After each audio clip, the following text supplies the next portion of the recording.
Welcome to Create More Intimacy, a podcast for men. I'm Elisa Stoddard, and I help successful men stop chasing sex and start building real connection so they finally feel close, connected, and wanted again. Have you ever felt like no matter how much you do, your wife does not see it? You're waiting around for her to notice, but she doesn't. And it leaves you frustrated and resentful and wondering if you will ever feel appreciated. I'm Elisa Stoddard, and this is episode 20, Stop Waiting for Your Wife to Notice You. Today we're talking about unspoken expectations, why they're so destructive, how they quietly eat away at your connection, and what you can do to break the cycle. You know what comes up over and over again when I'm talking to men? This sense of waiting to be noticed. And it sounds like, I work hard, I provide, I show up. Why doesn't she ever see it? I just want to be appreciated. And underneath that question is something heavier. It's the fear of rejection.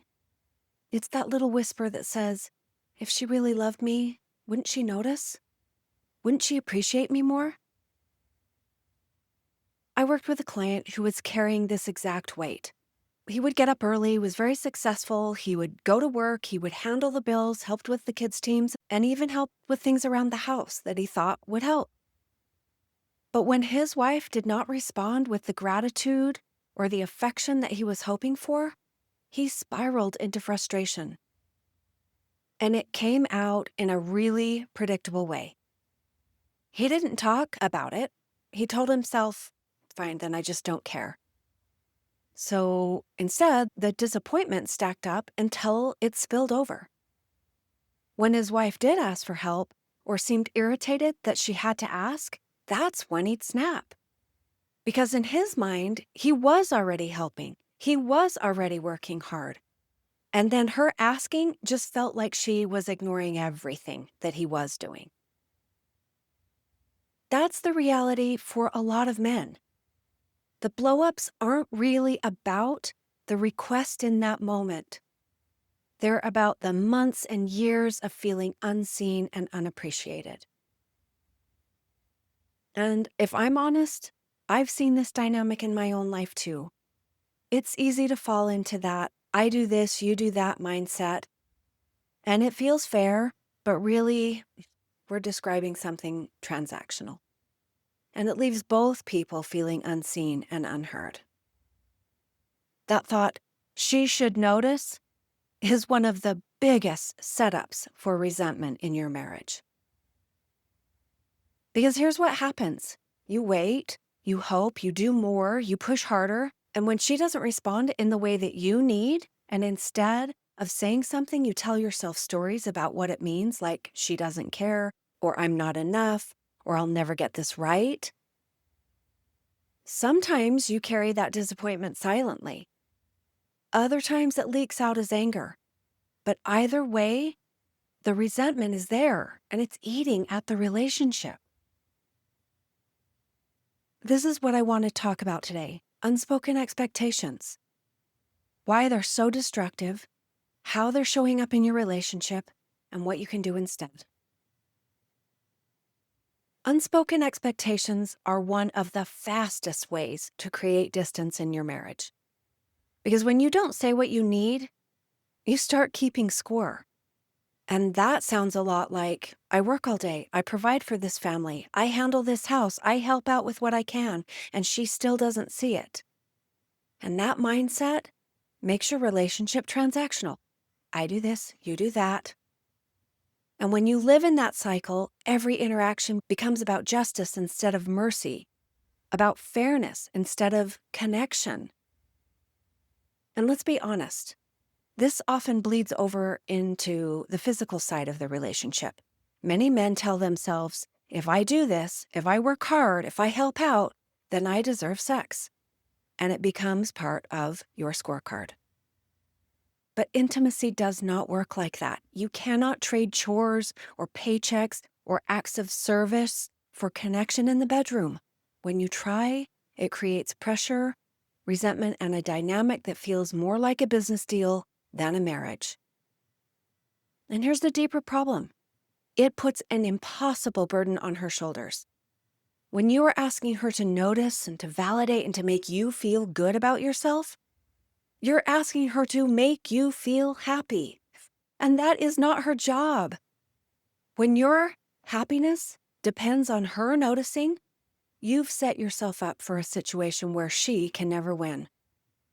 And that's when resentment builds and you start to tell yourself stories about how much she doesn't care, or that she doesn't love you, or that you are not enough. Those stories cut deep. They activate that fear of rejection and old wounds that say you're not worthy unless someone else sees you. So you do more, hoping that this time she'll notice. And when she doesn't, the guilt sets in. Why do I keep needing this? Why can't I just be satisfied? What's wrong with me that this bothers me so much? That guilt piles on top of the resentment, and you feel bad for wanting more, and you feel bad for being upset, and then you feel bad for blowing up when the pressure finally gets too heavy. And that becomes a cycle you can't seem to break. So you either stay quiet and struggle silently, carrying the weight until you're exhausted, or you blow up, angry and defensive, snapping when she asks for help. Because in your mind, she's ignoring all the effort you've already put in. Either way, the unspoken expectations are in the driver's seat, and the connection between you two keeps eroding. When you're stuck in unspoken expectations, it usually goes one of two ways.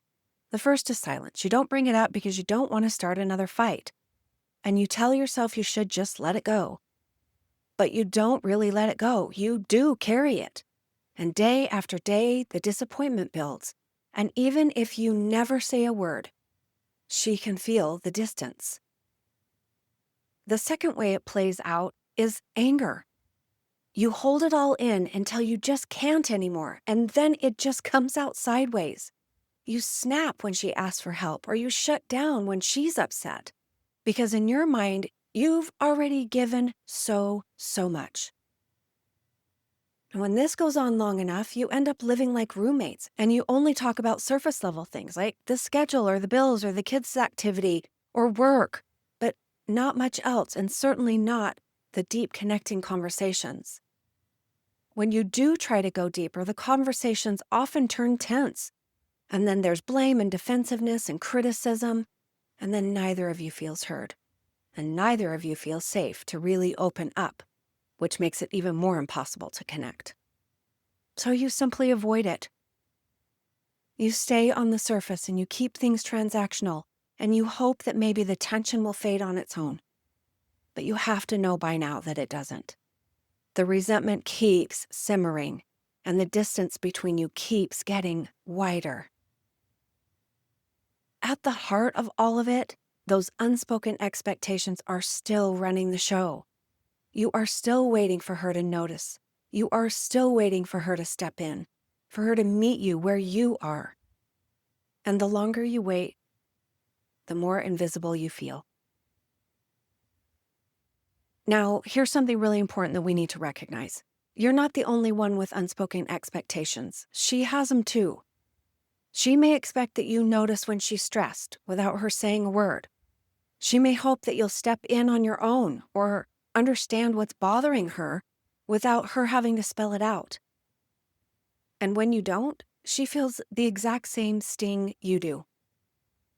She tells herself her own stories, like that you don't care, that you're not paying attention, and that she's on her own here.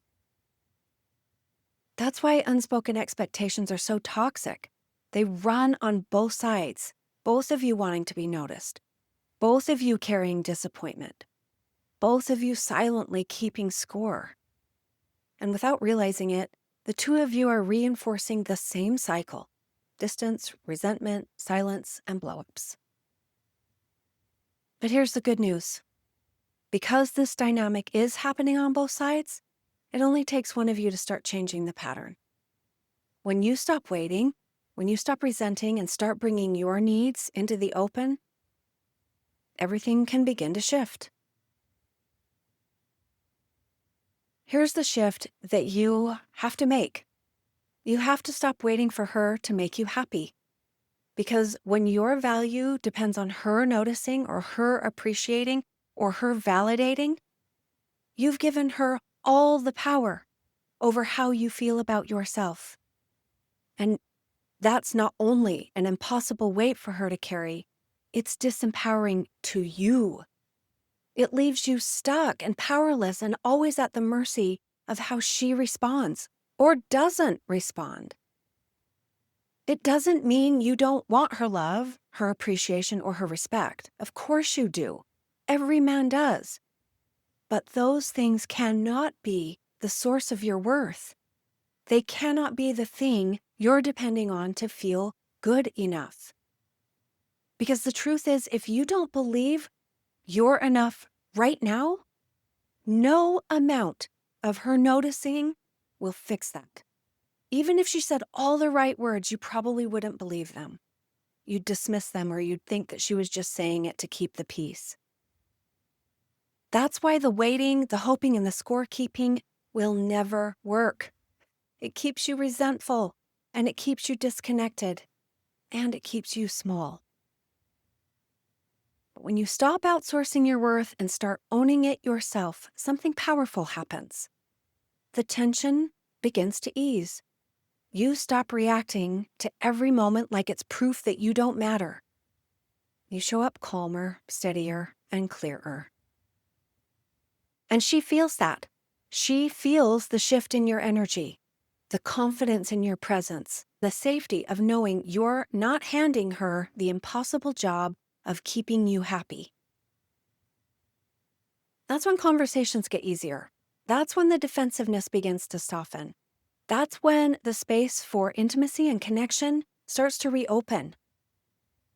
The shift is choosing to own your value instead of outsourcing it. To step into clarity instead of silence. Stop waiting for her to make the move and start creating the kind of relationship that you want. If unspoken expectations are a trap and waiting to be noticed only leads to resentment, then what's the alternative? A few weeks ago, I introduced you to my framework, a clear ask. I'm going to tell you about it again today. So instead of holding it all in, instead of silently hoping that she notices, you bring it into the open. And here's how. It's an acronym, CLEAR. C, state a clear need. Say what you actually want. Don't hint, don't imply, just be clear. L, lay out a time. When would you like it? Be specific so there's no guessing. E, explain why. Share why it matters to you, not as a demand, but as an insight into your world. A, ask plainly. Put it on the table without dressing it up or hoping that she will guess.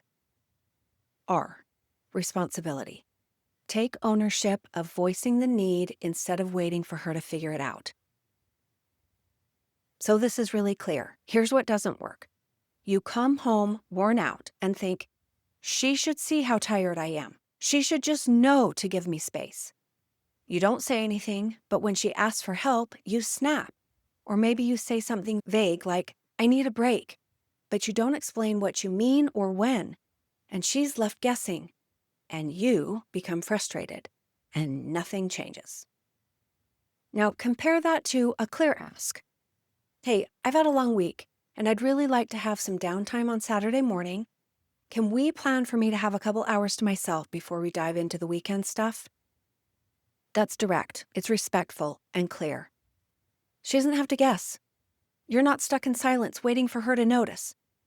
You've put it out there in a way that she can actually respond to. It's going to feel awkward at first, but it's the difference between living in resentment and building real connection. Here's what I want you to take from today.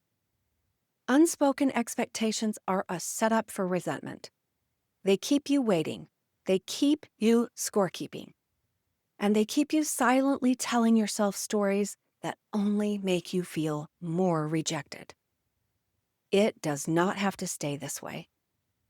When you stop outsourcing your worth to whether she notices you or not, when you step out of silence and start making clear asks, you create a space for connection to come back. It won't always be easy. It won't always go perfectly.